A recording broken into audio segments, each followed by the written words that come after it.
los virus, pero tiene que existir un vector. No es el virus que yo respiro o el virus que yo me como o el virus que al tener una relación sexual se adquiere. Por eso se llaman arbovirosis, porque en la transmisión de un paciente enfermo a un paciente sano, ¿qué tiene que existir? Un vector, vector se llama. Por eso se llaman arbovirosis, porque ese vector es un artrópodo hematófago. ¿Qué es artrópodo hematófago? El que chupa sangre, ¿no? El vector es un artrópodo hematófago, es aquel que chupa sangre, y al chupar la sangre del paciente, este va a tener el virus. Al chupar la sangre saca virus y al picar al sano inyecta el virus.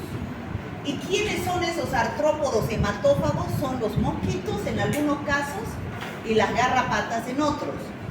En práctica nosotros vamos a llevar una arbovirosis que es más común en nuestro medio, que es una arbovirosis transmitida por mosquitos, que es el dengue, ¿no? Eso es lo que se va a llevar en práctica. Pero en teoría vamos a hablar de los arbovirus, de los más importantes. Existen más de 350 arbovirus que son transmitidos por garrapatas y por... A ver.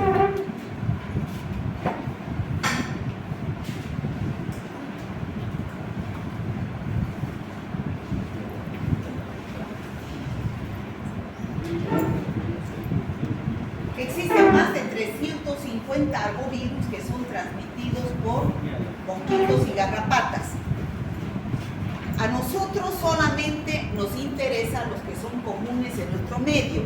Hay los virus de las encefalitis que son transmitidos por garrapatas que se presentan en el África, como por ejemplo el virus del Nilo Occidental, virus de la encefalitis japonesa y otros virus. Ay, chicos, yo me estoy resfriando, me duele la garganta. Apáguenmelo este ventilador, por favor, si no voy a terminar muerto.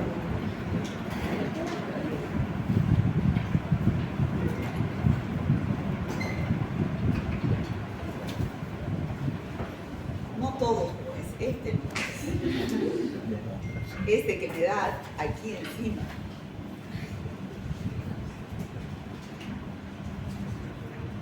Bueno, hasta que la encuentro. Entonces solamente vamos a estudiar el virus del dengue, el virus del Zika, el virus chikungunya, que se transmiten por mosquitos. Entonces, ¿qué son los arbovirus? ¿Qué son, chicos? No son vectores. Los vectores es el mosquito y es la garrapata. ¿Qué son los arbovirus? Son virus, pero transmitidos por artrópodos, ¿no? Por artrópodos hematófagos, ¿no? Viene del inglés arthropod-borne virus. Son virus envueltos, quiere decir que tienen peplómero, tienen forma esférica y como ácido nucleico tienen un ácido ribonucleico. Bueno, existen varios de estos arbovirus, de los cuales se dividen en familias. Bunyaviridae, Flaviviridae, Togaviridae. Nosotros vamos a estudiar los Flaviviridae, donde está dengue, fiebre amarilla, virus Zika, y Togaviridae, chikungunya. ¿Ya? Aquí también está el virus del mayaro, que es bien parecido al dengue, pero es otro virus. No es lo mismo dengue que mayaro, por si acaso. Son otros virus totalmente diferentes, aunque son de la misma familia de las arbovirosis. O sea, que les quede claro, arbovirus es el grupo de virus que son transmitidos por mosquitos y garrapatas. Ahora, esos arbovirus se dividen en familias. El dengue, ¿dónde está? En la familia Flaviviridae, igual que la fiebre amarilla y Zika. En cambio, el chikungunya está en Togaviridae, al igual que mayaro. ¿Qué tipo de infecciones producen estos virus? Estos virus pueden producir encefalitis. A ver, joven, por favor. Si no va a escuchar alguien. Ya, mira el gato.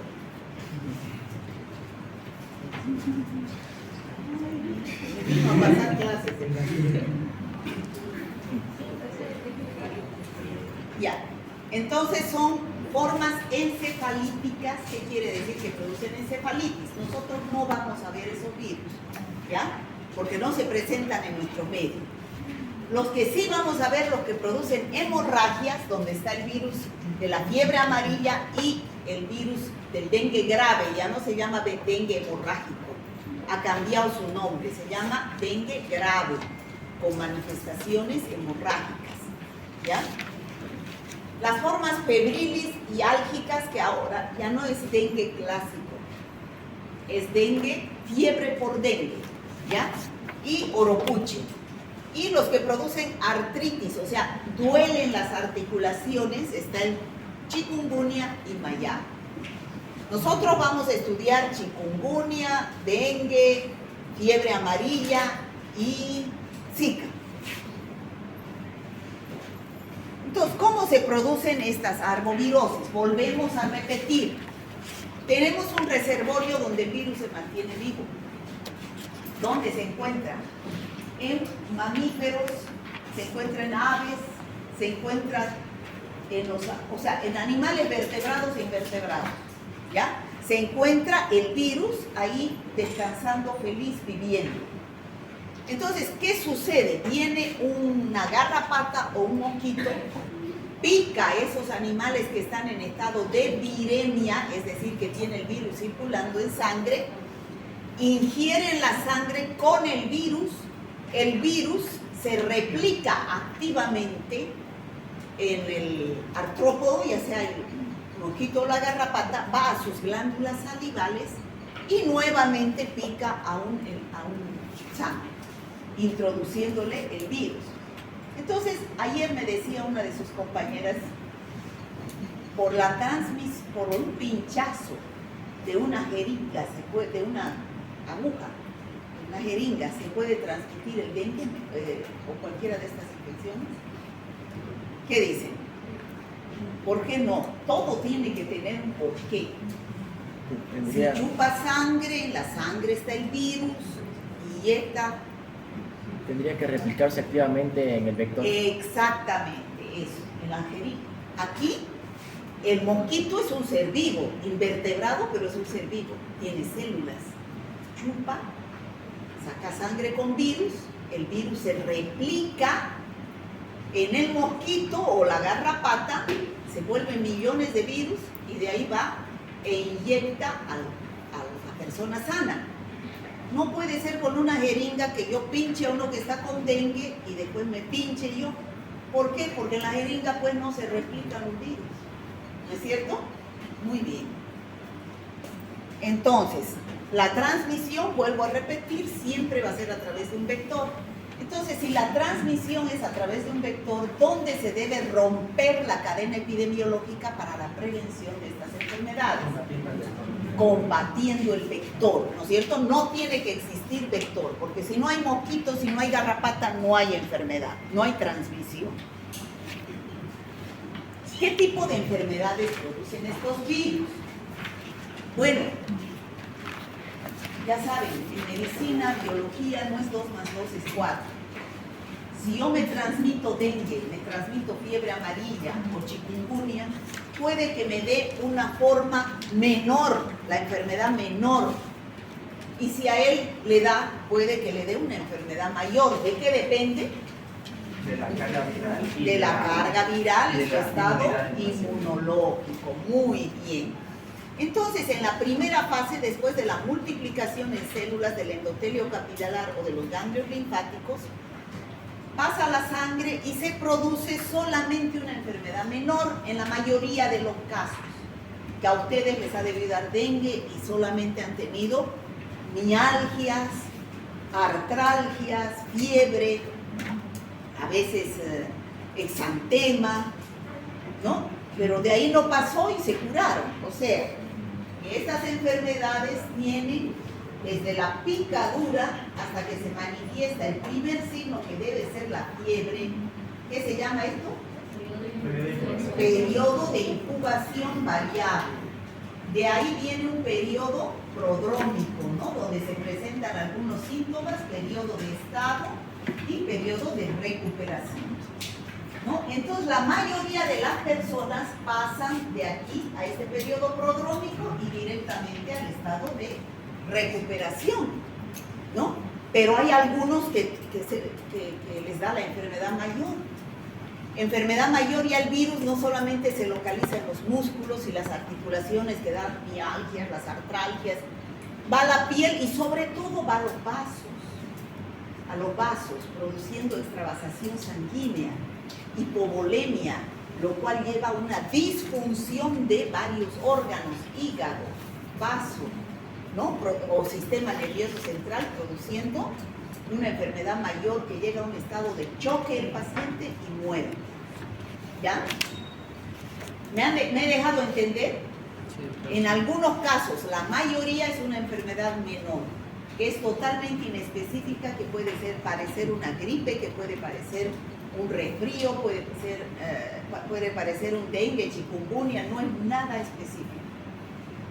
Y se curan, pasan al estado de recuperación, pero otros pacientes pasan por este periodo de estado que es crítico en el dengue, que se llama enfermedad mayor, que puede llegar a la recuperación, pero también pueden llegar ¿a qué?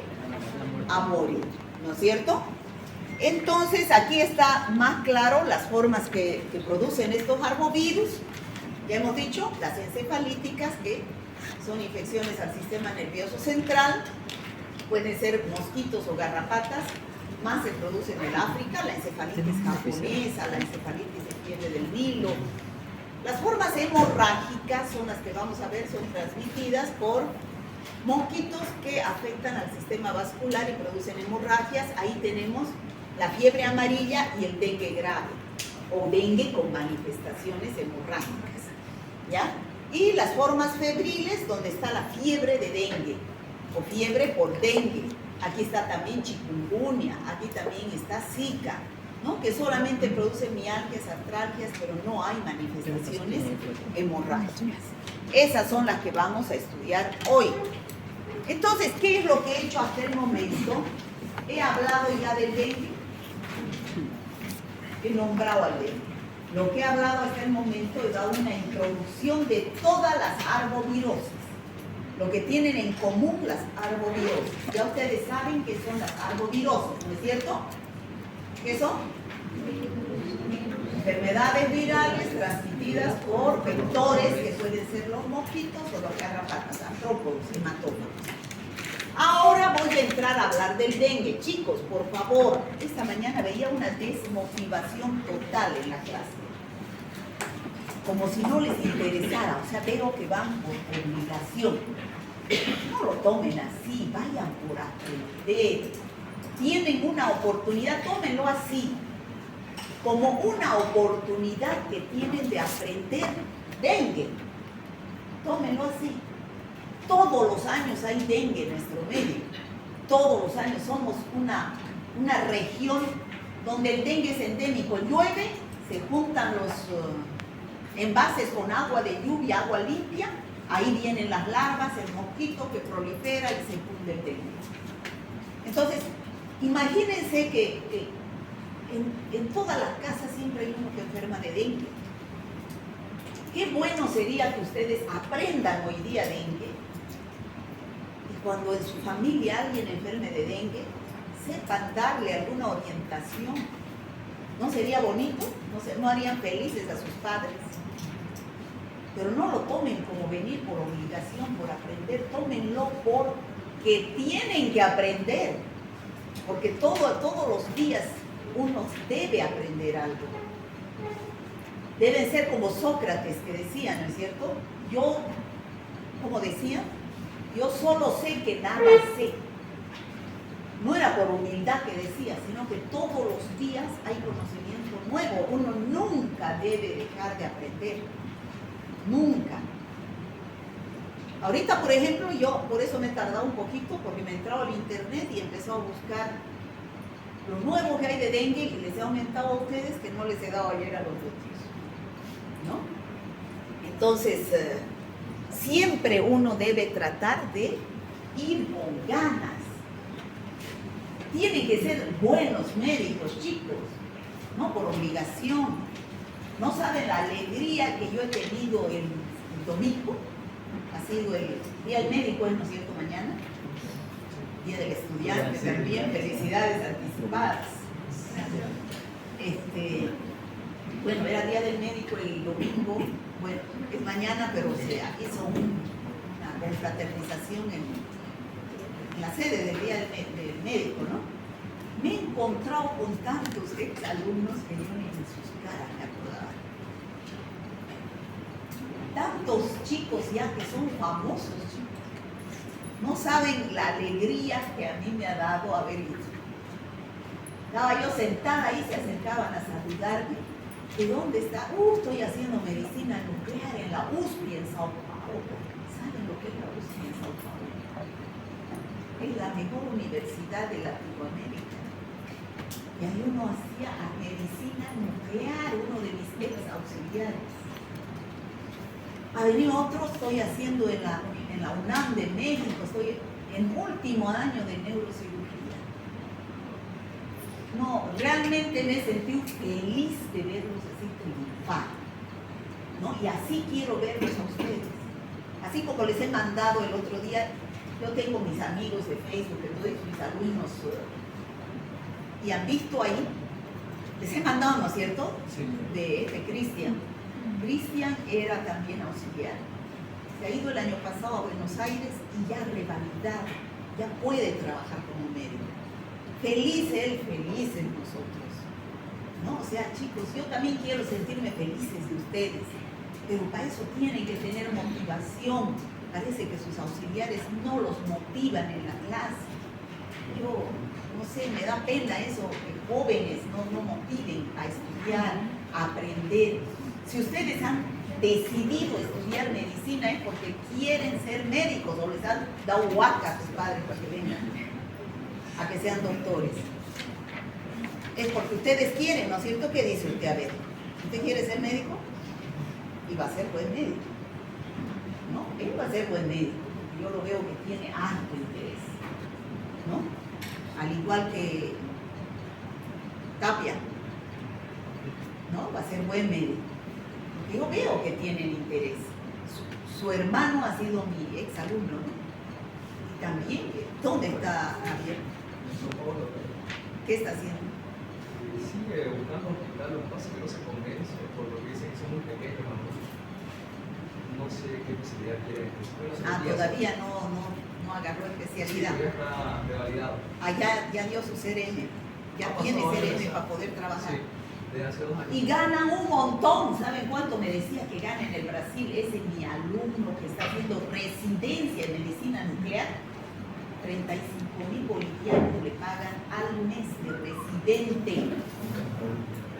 Un médico general gana 50.000 bolivianos, médico general que tiene CRM. O sea, chicos, ganas deben tener. En la Argentina, que es un país que está peor que el nuestro todavía por el socialismo, ganan mucho mejor los médicos. Aquí es un desastre. Aquí es un desastre. El médico está mal visto, es un desastre. ¿No? Un político gana mucho más que un médico.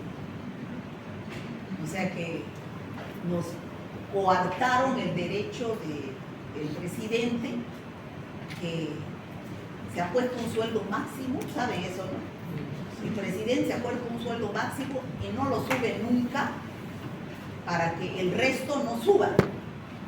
O sea, él dice, nadie puede ganar más que el presidente, dice. Pero el presidente tiene pues otras entradas.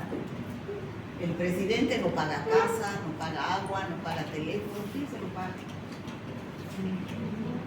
Tiene viáticos, tiene viajes, tiene todo. O sea, es ficticio ese su sueldo. Pero nosotros vivimos del sueldo, pero no podemos ganar más que él y cada año no lo sube su sueldo por no subir el sueldo a la gente. O sea, desmotiva totalmente. Por eso yo felicito a los que se van a otro lado, ahí sí que suben. Ahí, ya mi alumno que ni siquiera es especialista, Se ha hecho su casita en La Guardia, me dice Pastor Javi. Padre, se ha hecho mi casita en La Guardia, que ni siquiera es especialista. O sea que, pónganle ganas, chicos, aprendan dengue hoy día. Eso va a haber todos los años, va a haber dengue, ¿ya?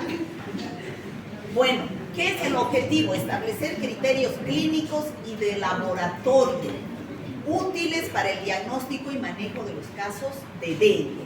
Y a través de los casos clínicos lograr la interpretación. ¿Qué es el dengue? El dengue todos sabemos que es una enfermedad infecciosa porque es producida por un microorganismo que es el virus del dengue, ¿no?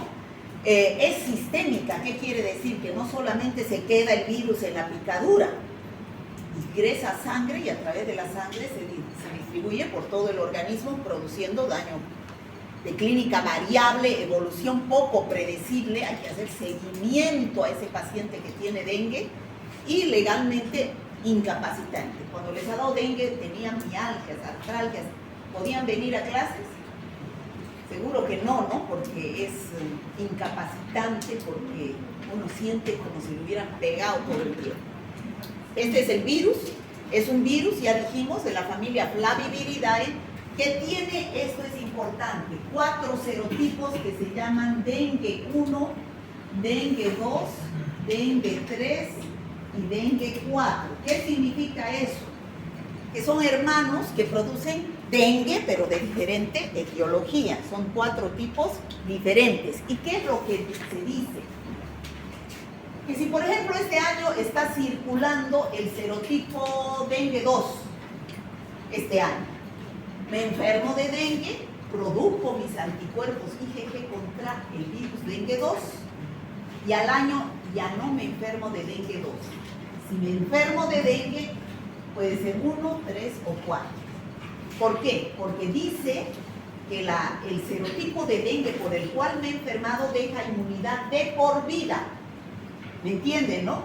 Si ahorita, por ejemplo, nos hacemos una prueba inmunológica, nos sacamos sangre y buscamos IgG para el dengue, muchos van a dar positivo, pero ¿para cuál serotipo? No sabemos. ¿No es cierto? Para saber el serotipo, ¿qué prueba hay que hacer? Biología molecular, PCR o cultivo celular. Entonces, ¿les queda claro eso? ¿Cuántas veces uno se puede enfermar de dengue en la vida? 4. Solamente 4 con diferentes serotipos. La primera vez puede que sea una enfermedad menor, pero la segunda vez vamos a ver que no puede que sea enfermedad menor, puede que sea una enfermedad mayor, ¿ya? Porque ya hay anticuerpos en el organismo humano. Bueno, ese es el mosquito, Aedes aegypti se llama. Ese mosquito tiene características importantes de verlo nomás, tiene el abdomen con manchas blancas, de blanco con negro, y las patas también son blancas con negro. ¿Cuál es la que produce el dengue? La hembra. ¿Por qué? Porque el mosquito hembra es el mosquito mujer, decía ayer uno. El mosquito hembra es el que produce, es el que es hematófago, se alimenta de sangre. El macho no. Y para transmitir tiene que picar y succionar sangre. Bueno, el mosquito se infecta al picar a un ser humano enfermo. En Bolivia, ¿dónde hay mosquito Aedes aegypti? En el área tropical, ¿no? Se puede decir aquí la media luna, ¿no? Hay el mosquito. ¿Será que hay dengue en el altiplano? No hay dengue, ¿por qué? Porque el clima en primer lugar no es húmedo y además no se produce la lluvia y no existe mucho esa diseminación. Porque no es lugar apto ni para los mosquitos. Hasta los mosquitos les gusta vivir aquí, ¿no es cierto? O sea, no es ni lugar apto para los mosquitos. O sea, puede que haya un caso de dengue en La Paz, por ejemplo. Pero ¿qué es lo que hay que preguntarle al paciente? Sí, ha estado en Santa Cruz o ha estado en el Beni, que es donde hay los mosquitos. Pero ese paciente se va a La Paz, le da el dengue y será fuente de infección para contagiar a su familia? ¿Por qué? Ahí se corta la cadena epidemiológica porque ya no hay mosquitos. No hay mosquitos, ahí se corta. El caso es importado. Bueno, ¿cómo es la transmisión? Tenemos una persona enferma con dengue que tiene al virus en estado de viremia, o sea que tiene al virus circulando en sangre. Viene el mosquito, le pica, succiona virus con sangre, se replica el virus, se produce el dengue, entra en estado de viremia y nuevamente empieza el ciclo. ¿Está claro? Sí. Bueno, es así como se transmite el dengue. Ahora, ¿cuáles son los periodos del dengue? Periodo de incubación, 7 días. 7 días. Desde que pica hasta que se manifiesta el primer signo o síntoma. ¿Cuál es el primer signo o síntoma? La fiebre. La fiebre. O sea que cuando ustedes tengan epidemia de dengue, llueven los casos a la emergencia, a los centros de salud por dengue. Entonces, ¿qué tienen que preguntarle al paciente?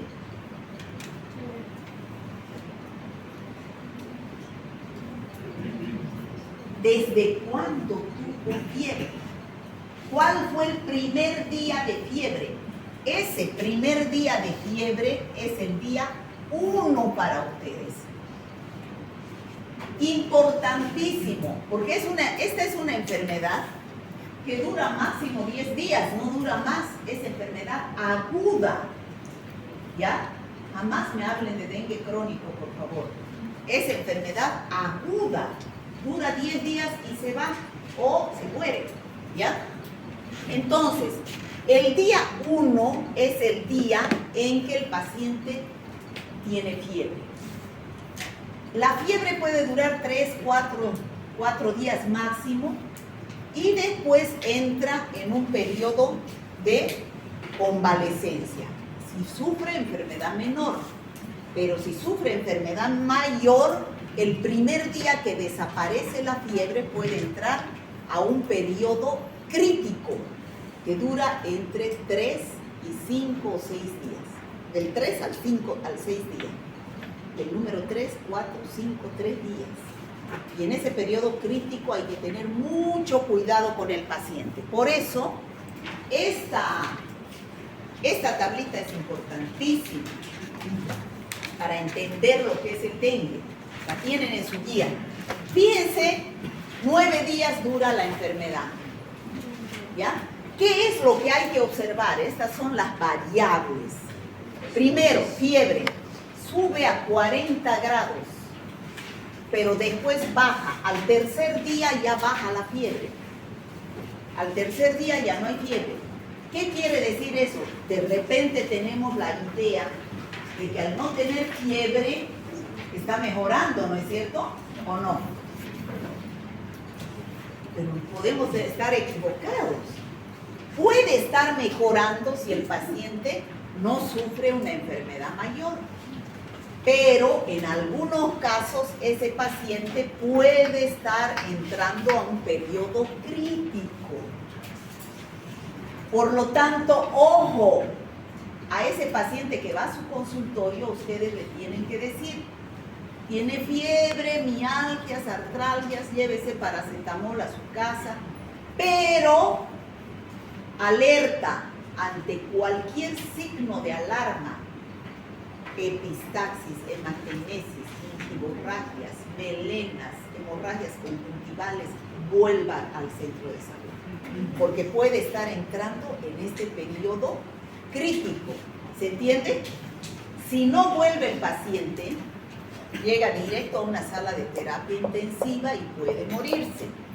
Pero ¿de quién depende eso? De ustedes. De ustedes que le digan al paciente que debe estar alerta ante cualquier signo de alarma, porque en muchos casos se mueren porque el paciente no va a recibir auxilio del hospital, o sea, hay que hacerle seguimiento a ese paciente, ¿no? Entonces, fíjense en si entra el periodo crítico, ya no tiene fiebre, pero el paciente empieza a perder líquido de los vasos. sufre una extravasación sanguínea, ¿no? Entonces, ¿qué es lo que sucede ahí? Una deshidratación que lo lleva a un estado de hipovolemia que puede producir disfunción de muchos órganos porque no está llegando sangre. Hígado, vaso, pulmones se llenan de líquido, ¿no? El estómago se produce ascitis, se llena de líquido. Y entonces aquí hay que hacer el seguimiento del paciente con dos datos de laboratorio importantísimos. ¿Cuáles son? El hematocrito y las plaquetas. ¿Qué es el hematocrito? El porcentaje. Ustedes saben que la sangre tiene una parte sólida y una parte líquida.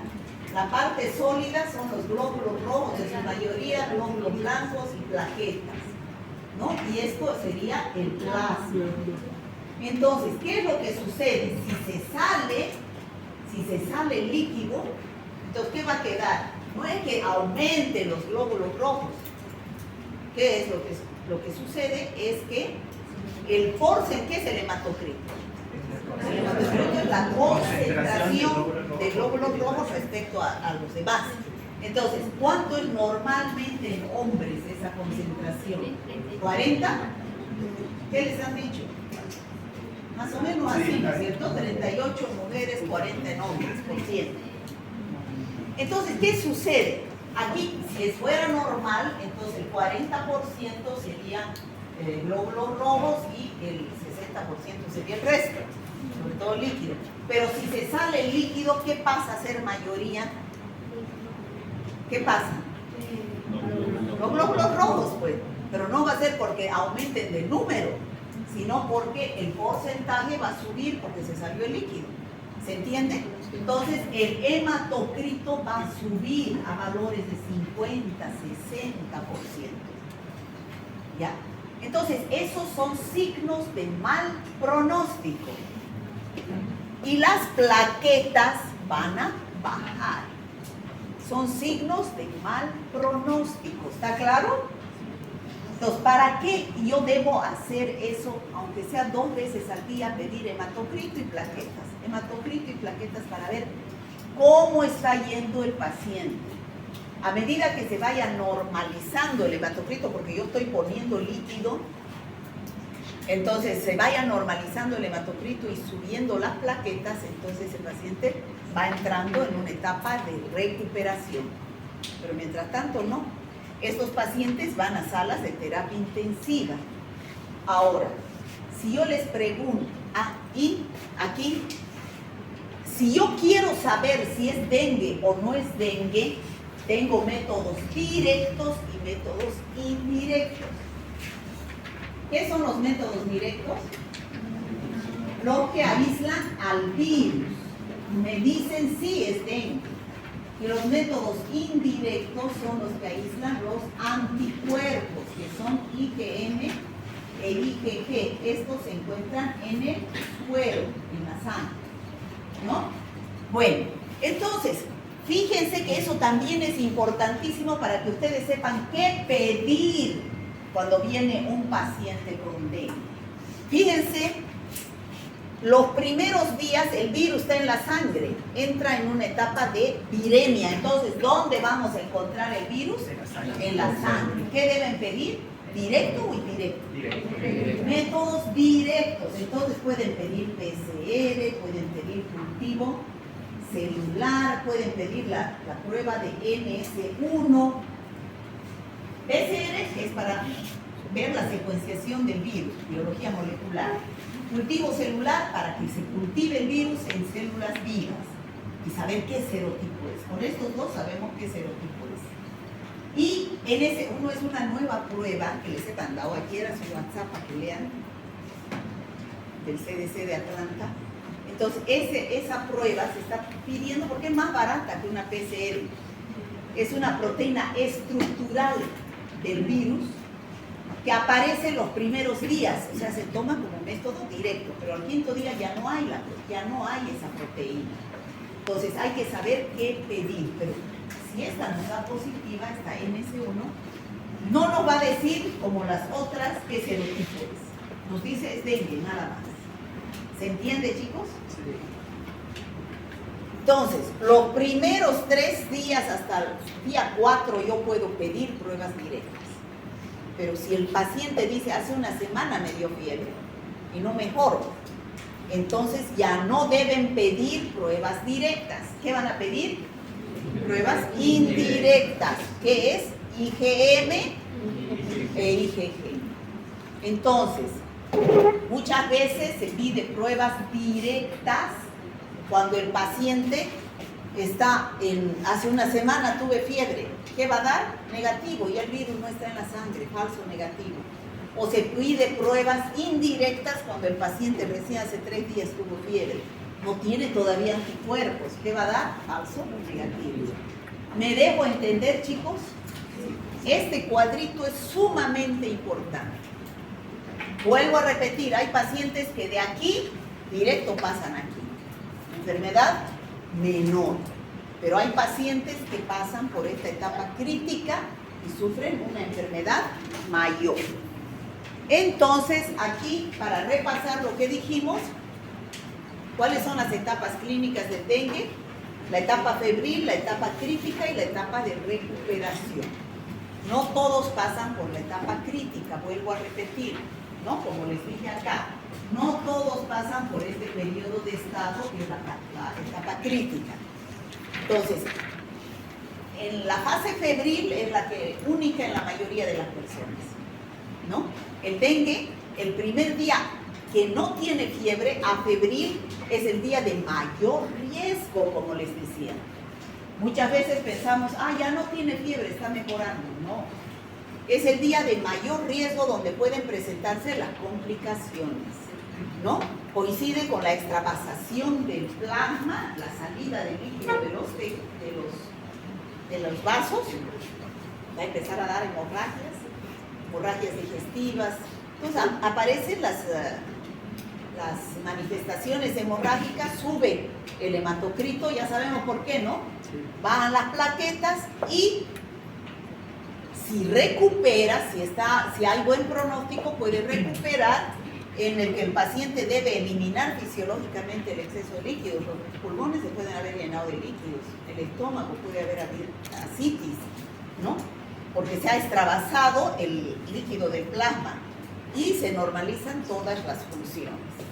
Entonces, en la fase febril, que es de 2 a 7 días, generalmente, esta fase febril, de 2 a 7 días, en algunos pacientes pueden ser 2, en otros 3, en otros 4, ¿no? La fiebre alta y repentina, hay enrojecimiento facial, o sea, hay exantema, mialgias, artralgias, cefalea, dolor detrás de los ojos, retroocular, se dice, ¿no? Aquí es lo que duele.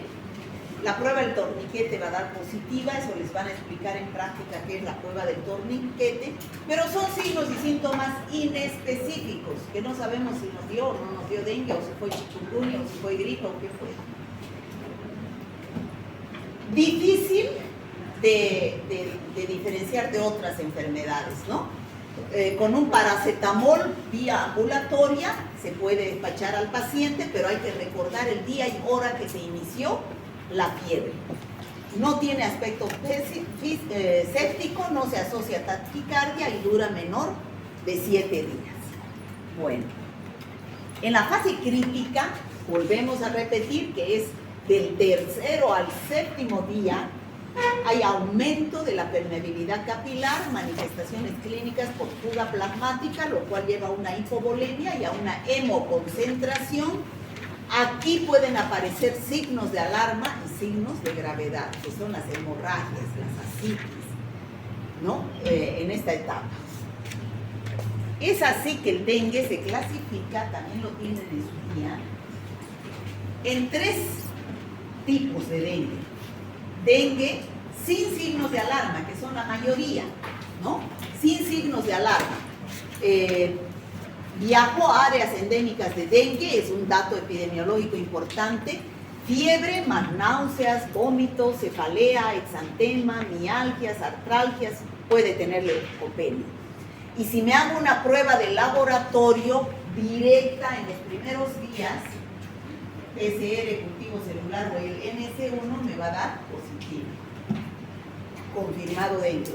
Eso es la mayoría. Pero hay pacientes que le sufren signos de alarma. ¿Cuáles son? Dolor espontáneo provocado en el abdomen, vómitos persistentes, acumulación clínica de fluidos en los pulmones, en el estómago, y empiezan los sangrados.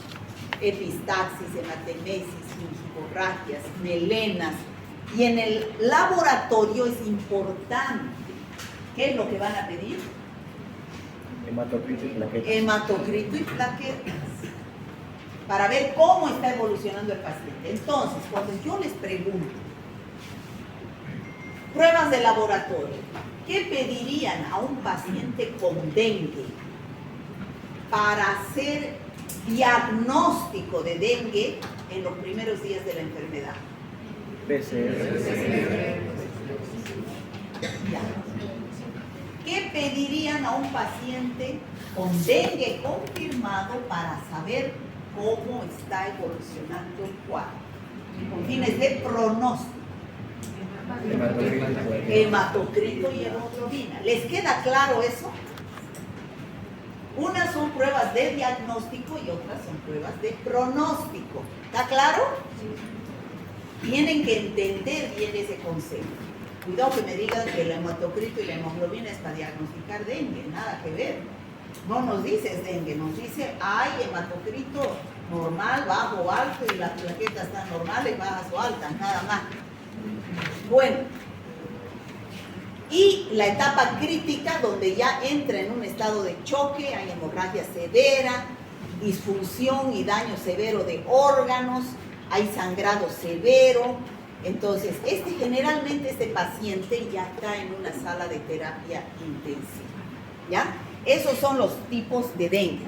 Por lo tanto, ¿qué se debe hacer como médicos o personal de salud ante un paciente que tenga signos y síntomas de dengue? El paciente debe acudir al centro de salud más cercano para que evalúe. El dengue no es dengue así clásico nomás. El dengue se puede complicar, se puede morir por dengue. ¿Han visto, no? Que se puede morir por dengue. Sí. No es tan fácil. Que la mayoría enferme el dengue, la fiebre por dengue, la forma álgica es otra cosa. Pero hay otros que se pueden complicar. Entonces, debe acudir a consulta. Y ustedes, como médicos, ¿qué le deben decir al paciente? Ante cualquier signo de alarma, ojo, epistaxis, hematemesis, vómitos persistentes, debe volver al hospital para ser evaluado clínicamente. No vaya a ir cuando ya esté en estado crítico y ya no haya nada que hacer y ustedes les cuentan juicio por no haberle dicho, ¿no? Este es el exantema que se presenta. Es muy común hasta en la fiebre por dengue, ¿no? En la enfermedad menor. Es muy común estos síntomas, esos signos. Bueno, hemorragia digestiva, ya hemos dicho, ¿no? Estos son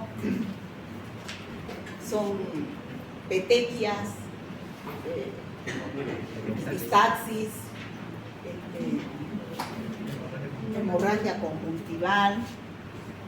Ahí tenemos exantema. Bueno, aquí tenemos, ¿no? Fíjense, ya no se llama dengue clásico ni dengue hemorrágico, por si acaso. Se llama fiebre por dengue y Dengue grave. dengue con manifestaciones hemorrágicas o dengue grave, ¿no? Dependiendo del cuadro clínico. Yo lo puse porque lo consideré bonito, ¿no? Fuertes dolores de cabeza, erupción cutánea, náuseas, vómitos, dolor en los músculos, o sea, mialgias, artralgias, astenia, dolor detrás de los ojos, fiebre alta. En cambio aquí, además de eso, hay cefaleas, hemorragias, vómitos intensos, sangrado de encías, fuertes dolores abdominales, porque hay ascites, ¿ya? Entonces, eso son con manifestaciones con signos de alarma. Ahora, lo que les decía, ¿qué dice ahí arriba? No puedo verlo. Una picadura, mosquito infectado. Por ejemplo, Si hay una picadura de un mosquito infectado con el serotipo 3, lo que les decía aquí, ¿no?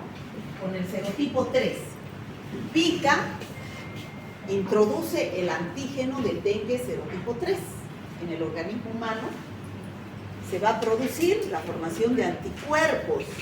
El paciente se enferma, se cura, entra en un estado de recuperación y queda inmunizado para el serotipo 3.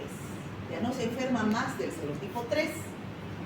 El siguiente año viene un mosquito infectado con el serotipo 1. Ese paciente ya tenía anticuerpos contra el serotipo 3. ¿Va a resistir la infección? No, igual se va a enfermar. Y puede, dice, que se enferme con un cuadro más grave, ¿no? Puede que pase a un dengue grave o un síndrome de choque, pero puede llevar a un choque. ¿Está claro? ¿Sí, chicos? Sí.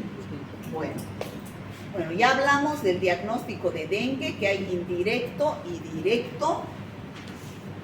El directo es que nos dice, hay dengue. El indirecto nos dice, les pasó el dengue, ¿no es cierto? Porque los anticuerpos se forman posteriormente. IgM puede decir, estamos en el 5.º día, para adelante. Y la IgM se mantiene 3 meses. O sea que si me da dengue, yo 3 meses IgM me va a dar todavía positiva. Pero después cae, ya da negativa. La que se mantiene de por vida es la IgG. ¿Ya? La IgG. Ahora, el cultivo celular y la PCR son pruebas que nos dan cuál serotipo de dengue es el que está en ese momento en el paciente. La NS1 no nos da el serotipo de dengue. Ahí está, por ejemplo, ¿no? Ahí dice, a ver, lea por favor usted, no veo. Pruebas moleculares. Analizan si hay material genético del virus del dengue. Esa es la PCR, ¿no? Analiza el material genético del virus del dengue. Una reacción se llama PCR. Es un tipo de examen molecular que se usa para revisar si hay dengue. Esta prueba puede hacerse durante los primeros 7 días, después ya no. Después que empezaron sus síntomas. Las pruebas que se realizan después de este tiempo pueden no tener resultados precisos. Puede dar falsos negativos. Entonces, ¿es importante el dato epidemiológico desde cuándo tiene fiebre? Sí, ¿no es cierto? La prueba NS1, la que les decía, se está utilizando esa actualmente, porque es más barata que pedir una PCR o cultivo celular. La NS1 la realizan todos los laboratorios, ¿no? Detecta una proteína no estructural del virus, del dengue. Esta proteína se secreta a la sangre durante la infección por dengue. La prueba de NS1 ha sido elaborada para ser usada en suero, o sea que hay que sacar sangre. Y en el suero se detecta la proteína NS1. En la mayoría de estas pruebas se usan anticuerpos sintéticos para detectar la proteína NS1 del dengue. ¿Está claro? Esta no nos va a decir el serotipo, pero nos va a decir hay dengue en los primeros 7 días. La prueba de anticuerpos IgM y IgG son pruebas serológicas, ¿no? Se hacen en sangre para saber si hay proteínas llamadas anticuerpos producidas por un sistema inmunitario para combatir virus y otros gérmenes. Son los más precisos cuando se hacen dentro de los primeros 4 o más días después que empezaron los síntomas. Para mí, después del día 7 recién se deberían pedir estas pruebas de anticuerpos. Si no, hay el riesgo que den falsos negativos. ¿Le queda claro, chicos, qué van a pedir en un caso por dengue? Importantísimo día 1 de la fiebre. Una pregunta, ¿hay otra prueba aparte de anticuerpos? Así indirecta. Prueba indirecta, o sea, todas las pruebas indirectas detectan IgM e IgG. Las técnicas hay variadas. Hay ELISA, hay inmunocromatografía, hay inmunoquimioluminiscencia, hay varias pruebas que detectan anticuerpos. El fundamento es detectar anticuerpos. Las técnicas se llaman eso, la ELISA, son técnicas esas. Bueno, fíjense, En la fase febril no hay todavía anticuerpo. El anticuerpo recién empieza a partir del tercer día, 4 o 5 va subiendo. Yo pediría aquí, a partir del día 6 o 7. La IgM va a caer en 3 meses. La IgG se mantiene de por vida. ¿Ya? Bueno, ¿qué hacer? Tratamiento.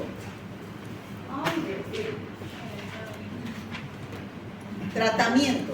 El tratamiento es sintomático. Cuando les vaya un paciente con dengue, se le da a la fiebre, dolor, paracetamol, si tiene náuseas, un antiemético. Lo más importante, la hidratación, ¿no? Y especificar, chicos, especificar los signos de alarma.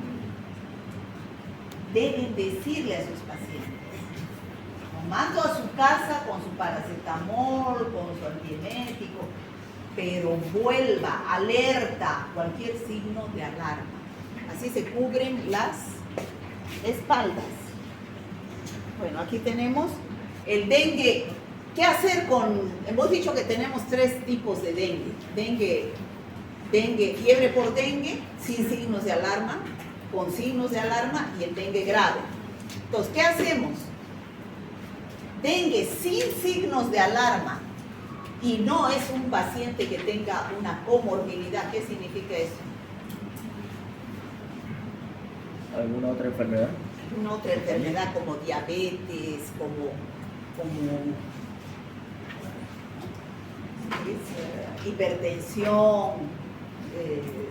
Si no tiene alguna comorbilidad de base que le produzca inmunodepresión, tratamiento ambulatorio.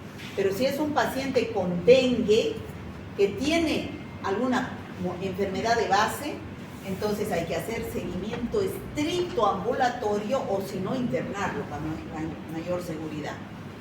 Y dengue con signos de alarma seguro hay que internar. Y cuando es dengue grave, en una sala de cuidados intensivos. ¿Ya? Ese es el criterio.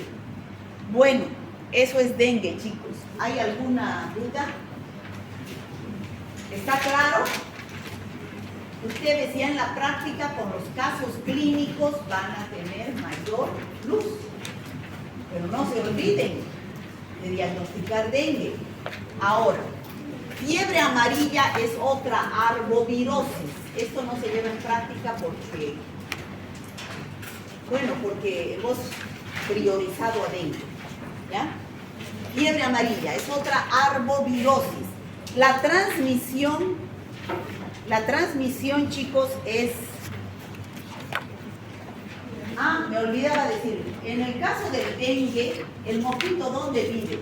¿En el campo o en la ciudad? El Aedes aegypti. El Aedes aegypti es un mosquito urbano. O sea que ahí, si se le pregunta al paciente, ¿usted de dónde viene? Vengo de mis chacos. Ese paciente seguro no tiene dengue porque no vive ahí el mosquito Aedes aegypti, vive en la ciudad donde hay acumulación de agua limpia. En el campo, en la selva, en los bosques hay otros mosquitos. En América del Sur el Haemococcus y en el África el Aedes africanus, que son los vectores en la fiebre amarilla. Entonces, ¿dónde está el virus de la fiebre amarilla? Está en la selva. ¿Dónde? En los monos. Vienen esos mosquitos, pican a los monos, succionan sangre. ¿Y cómo llega al humano? Al humano que va y se interna en la selva a cazar, a desforestar. Bueno, hay humanos que van a la selva, ¿no es cierto? Al bosque, al monte. Entonces, ellos tienen el riesgo de que sean picados por estos mosquitos infectados y les dé la fiebre amarilla selvática. La fiebre amarilla selvática, la fuente de infección es el mosquito infectado, pero del campo, el Haemococcus. En cambio, ese hombre va a volver a su casa, al área urbana, está con el virus circulando en sangre durante los primeros días. ¿Y qué va a suceder? Si hay mosquito Aedes aegypti en la ciudad, le va a picar, va a sacar virus de la fiebre amarilla y va a transmitir la fiebre amarilla urbana. Entonces, hay dos tipos de fiebre amarilla. La fiebre amarilla selvática y la fiebre amarilla urbana. O sea, esto es en cuanto a la transmisión. ¿Qué es la selvática? La fuente de infección está en los monos. Mecanismo de transmisión, mosquito, Haemophilus o Aedes africanos, dependiendo. Pica y vuelve. Se exponen al riesgo de adquirir la enfermedad, especialmente hombres jóvenes que por su actividad laboral, agricultura o deforestación tienen mayor probabilidad de enfermar.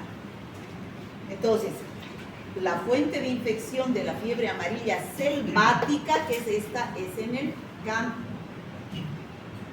Y la fiebre amarilla urbana es en la ciudad. ¿Se entiende, chicos? Viene ese paciente infectado, hay estos mosquitos, Aedes aegypti ya es el urbano, y pica a la persona que ha traído de la selva su virus de la fiebre amarilla y puede transmitir la infección. ¿Está claro? Y esa es fiebre amarilla selvática. La fiebre amarilla selvática es del mono al hombre. La fiebre amarilla urbana es de hombre a hombre. ¿Se entiende, no? ¿Sí? Sí. A través del vector que es el mosquito Aedes aegypti. Y lo cual puede producir epidemias de fiebre amarilla. ¿Y qué es la fiebre amarilla? Su nombre lo indica. ¿Qué es amarillo? La ictericia. Ictericia. Ictericia, coloración amarilla de la piel y de las mucosas. ¿No? Se considera sospechosa, según la OPS, la presencia de ictericia luego de 2 semanas de iniciados los primeros síntomas, más uno de los siguientes criterios. Aquí también hay hemorragias, epistaxis, hematemesis, gingivorragia, se puede morir dentro de 3 semanas. Pero no quiere decir que todos que les dé fiebre amarilla se mueren. También hay enfermedad menor y también hay la minoría de enfermedad mayor. ¿Qué sucede a los que les da la enfermedad menor? Es forma leve, subclínica, entonces puede tener lo mismo, mialgias, artralgias, cefalea, ¿no? Anorexia, náuseas, vómitos, puede durar 1 a 3 días y entrar en un periodo de recuperación. Pero el 15% de los pacientes no les sucede así. Hay ese porcentaje bajo, pero que pueden enfermar una forma aguda y volverse una fase tóxica, que eso es lo más grave. Ese paciente directo llega a terapia intensiva. ¿Por qué? Porque además de presentar fiebre, ictericia, hay manifestaciones hemorrágicas. Y ustedes saben que las hemorragias, sobre todo internas, llegan a producir disfunción de órganos y la muerte del paciente. ¿Ya? Entonces, al haber ictericia hay que hacer diagnóstico diferencial. ¿Con qué? Con hepatitis, ¿no? Hepatitis A, hepatitis B. Al tener fiebre con malaria que viene del campo, ¿no es cierto? La malaria, ¿qué es? El mosquito Anófeles, ¿no? Anófeles hembra. Anófeles hembra, pero es del campo, ¿no? También hay que hacer entonces diagnóstico diferencial con malaria, que también produce fiebre, mialgias, artralgias, y con dengue hemorrágico o dengue con manifestaciones hemorrágicas por las hemorragias que puede presentar en el cuadro tóxico. ¿Está claro, chicos? Si ustedes sospechan de fiebre amarilla, deben mandar a Cenetrop para realizar sus análisis, que es el único que hace análisis para fiebre amarilla. Entonces, para todas estas enfermedades que son arbovirosis, que son transmitidas por mosquitos, no existe tratamiento antiviral disponible. Es decir, el tratamiento es sintomático. Y a los que llegan a la forma grave, debe manejar la supervivencia o el manejo de sus signos vitales en salas de terapia intensiva. ¿Cómo hacemos la profilaxis? ¿Dónde rompemos la cadena de infección? En los mosquitos. Por eso debemos sensibilizar a la población en eliminar los criaderos de los mosquitos, que son los depósitos de agua limpia. Cuando se va a hacer minga, no es a recoger cualquier basura, pedazo de papel, ni idea. Eso se lo dejan. Si quieren lo recogen, pero para hacer la minga, para prevenir el dengue, son los depósitos de agua, esos vasitos que botan ustedes. Viene la lluvia, se llenan de agua y ahí crecen los mosquitos. Por eso es que deben botar esos vasos desechables en su lugar, ¿no? No dejarlos tirados ahí. Bueno, existe una vacuna para la fiebre amarilla. Esa vacuna para la fiebre amarilla se pone cada 10 años. Muchos de ustedes deben estar vacunados.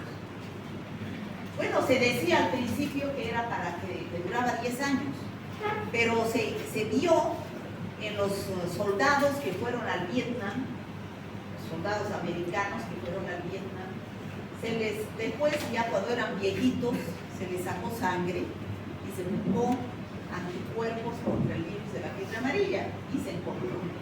O sea, ¿qué quiere decir eso? Que produce inmunidad de por vida. Pero en nuestro medio se vacuna cada 10 años. Y hay algunos países donde es obligatorio presentar su certificado de vacunación contra la fiebre amarilla. Chikungunya. ¿Han escuchado hablar de chikungunya? Bueno, chikungunya generalmente es parecido al dengue, pero más leve. Todos estos virus, chicos, ¿de dónde nos vienen? Del África. El África es la fuente de todos estos virus, hasta el virus del VIH fue en el África. Virus chikungunya, dengue. Este fue por primera vez en Tanzania en el año 1952. Recién llegó a América Latina en el año 2013, a las islas del Caribe. ¿Ya? Yo, por ejemplo, antes no enseñaba chikungunya, antes del 2013 ni lo conocía, pero el 2003 hubo una epidemia en Bolivia. Entonces introduje a mi programa, aunque sea para que lo conozcan, chikungunya. ¿Ya? ¿Por qué se llama chikungunya? De un idioma africano, que es el Kimakonde, que quiere decir doblarse. ¿Por qué doblarse? Porque los pacientes que se enferman de chikungunya sufren de artralgias. Las articulaciones las quiere matar y los puede dejar discapacitados. Hay algunos que se curan y no pasa nada, pero hay algunos que quedan secuelas por más de 3 meses con dolores de las articulaciones. Pertenece a la familia Togaviridae y son alfa virus. Entonces, ¿cuáles son los signos y síntomas? Igual que el dengue: fiebre, mialgias, artralgias, cefaleas, exantema, pero ¿cuál es lo más importante? Las artralgias. Fíjense, dolor de las articulaciones. Eso es lo más importante en chikungunya. ¿Ya? Ahora, la transmisión de este virus también es por el mosquito Aedes aegypti, urbano. ¿Ya? Aedes aegypti, pero también se ha visto en algunos casos su hermano, el Aedes albopictus, que es parecido y que produce también la infección.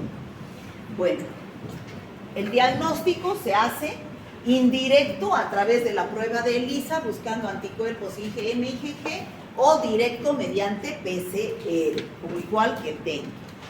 Ahora, ¿cuál es la diferencia? Esta es una sala de emergencia del San Juan de Dios cuando había una epidemia de dengue. ¿Qué es lo que se hace? Se pone mosquiteros a los pacientes para evitar la transmisión por los vectores, ¿no?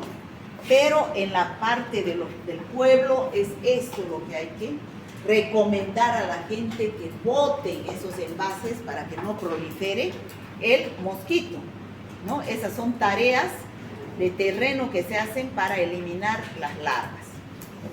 Zika. También nos vino del África. En el año 1947 se descubrió por primera vez el virus del Zika en Uganda. Y cuando llegó a América Latina, el año 2015 a Brasil. O sea, es parecido al dengue, solamente que Y el transmisor también es el mosquito Aedes aegypti, por la picadura. Entonces, solamente cuál es la característica de las mialgias, artralgias que produce conjuntivitis viral, ojo rojo. Esa es la característica que lo diferencia. Además que la fiebre no es tan alta como en el caso del dengue. Ahí tienen algunas diferencias entre Zika, dengue y chikungunya. ¿Cuál de las tres ustedes piensan que es más grave? Dengue. Dengue, 40 grados de fiebre. Lo que diferencia a chikungunya son las artralgias. Lo que diferencia a Zika son las conjuntivitis virales, ojo rojo sin secreción. ¿Ya? El Zika es importante en las embarazadas porque se puede infectar el embrión. ¿Y ese embrión qué puede pasar? Microcefalia, ¿no? Microcefalia. Bueno, por el mosquito Aedes aegypti.